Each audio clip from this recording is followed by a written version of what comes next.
እመልሳለሁ ብለን የወሰድነው ዕዳ በጊዜው በሰዓቱ ከምስጋና ጋር መስጠት አለብን።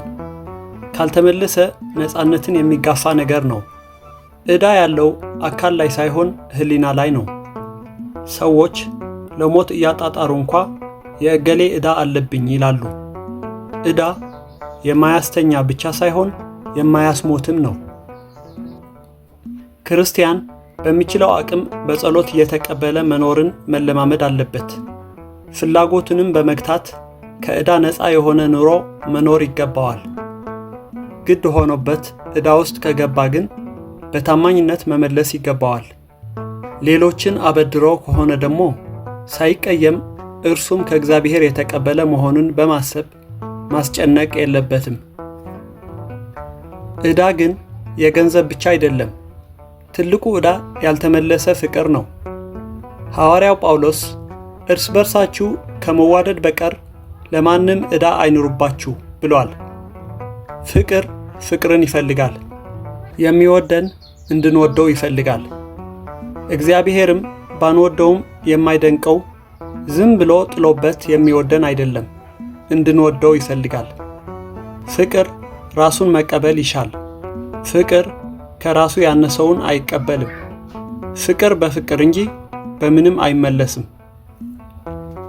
ብዙ የፍቅር ዕዳዎች አሉብን። ጠላቶቻችንን ለመውደድ ብዙ እንታገላለን።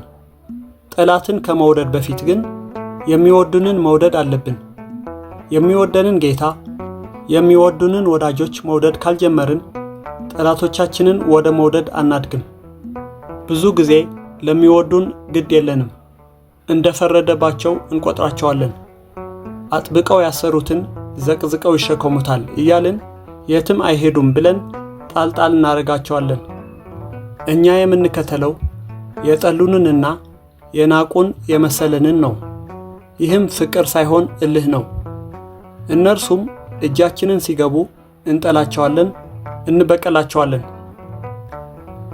ብዙ ያልተመለሱ የፍቅር ዕዳዎች አሉብን። ስለሚጠሉን እንጂ ስለሚወዱን ማሰብ አልቻልንም። ከሚጠሉን የሚወዱን ይበዛሉ። የመጀመሪያው ወዳጃችን ሺህ ጠላት የማይመክተው እግዚአብሔር ነው። እርሱን የሚወዱም ይወዱናል። የሚጠሉን ራሳቸውን የጠሉ ናቸው፣ እግዚአብሔርንም ከስረዋል። ታዲያ ከእነርሱ ምን እንጠብቃለን? የሚወዱን ግን እግዚአብሔር ወደኛ የላከልን ጠባቂ መልአክ፣ አጽናኝ ነቢያት ናቸው። በእርግጥ የሚወዱንን እናውቃለን። በሕይወታችን ብዙ ያልተመለሱ የፍቅር ዕዳዎች አሉብን። ሰው ለወዳጁ አይሆንም። ገንዘባችንንና ጊዜያችንን የምናባክነው ለሚሸነግሉንና ቆዳቸውን ለሚያዋድዱ ነው።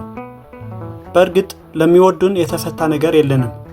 ለዚህ ይመስላል ፍቅር ዘርተን ጥላቻ የምናጭደው። የወላጆቻችን የፍቅር ዕዳ አለብን። በዚህ ምድር ላይ የመጀመሪያ አፍቃሪዎቻችን ወላጆች ናቸው። ፍቅርን ገፍተን ፍቅርን እንዳንፈልግ የወላጆቻችንን ውለታ መመለስ አለብን።